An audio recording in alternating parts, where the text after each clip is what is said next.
In the lush tropics of southern Yunnan, it feels like the rainforests of Brazil. The monsoon season lasts from May to October. The green lasts year-round. At the southernmost tip of Yunnan Province is an exotic wonderland called Xishuangbanna. This small area is a refuge for elephants and peacocks and boasts over 5,000 higher forms of plant life. The locals call Xishuangbanna the jewel in the crown of the flora and fauna kingdom.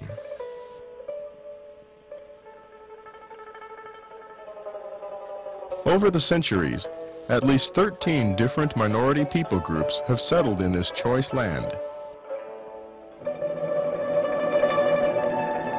The collage of cultures in just one marketplace fill a tourist's photo album. This video profiles the larger groups of southern Yunnan, the Dai and the Hani peoples, visiting several other people groups as well, including the Bulong, Lahu, Jinua, Jingpua, and Kutsong peoples. This exclusive footage is meant to give you a push off the dock, so come along as a tourist with a missionary mind and heart.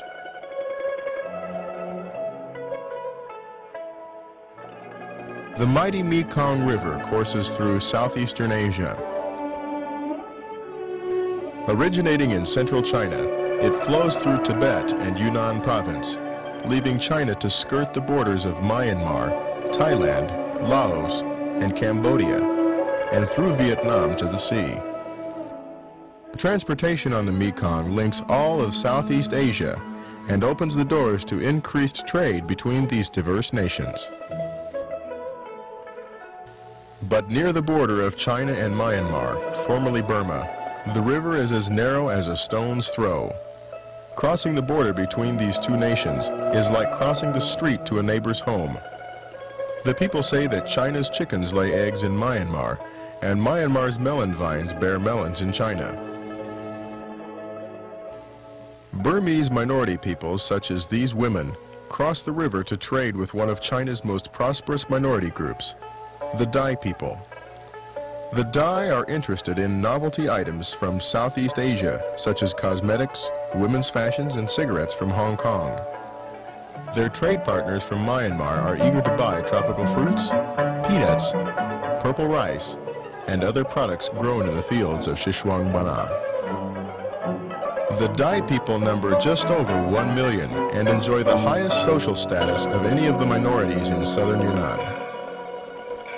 While other groups work the rugged mountainsides, the Dai villages are found in the most fertile lowlands. Purple rice is a delicacy grown by one specific branch of the Dai, called the flowery waisted Dai, named for the unique clothing style of the women. The flowery waisted Dai live in adobe houses with flat roofs. Farm tools are simple, and the people live in the harmony of small community life.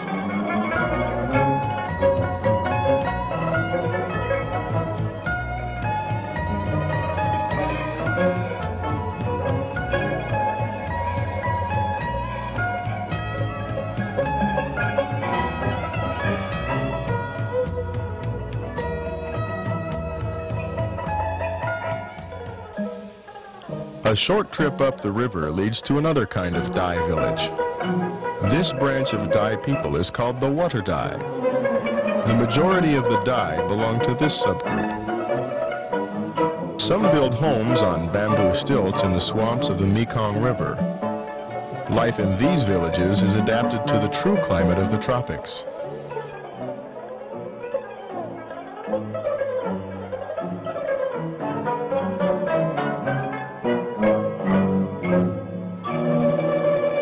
Another branch of the Dai group is the dryland Dai.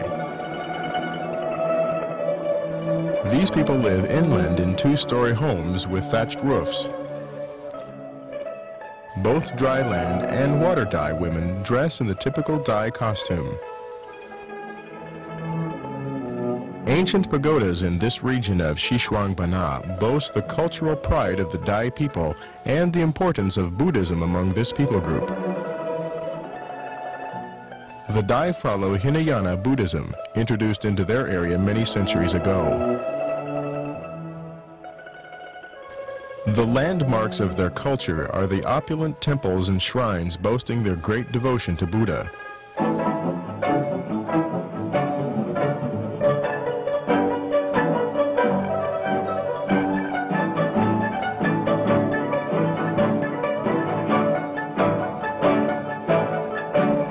Daily temple rituals demand observance by all members of the community.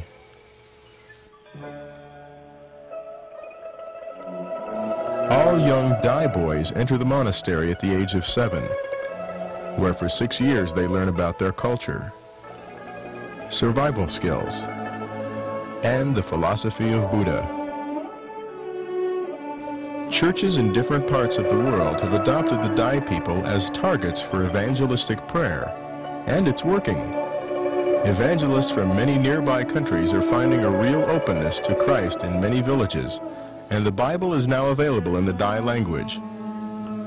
Although the percentage of Christians is still small, these new saints can be very strategic in the future evangelization of southern Yunnan. Sadly, the Chinese government has responded with increased severe persecution of Dai Christians. Now more than ever, the Dai are in need of a prayer covering. Pray that the future of these Dai children will be forever changed by Christ.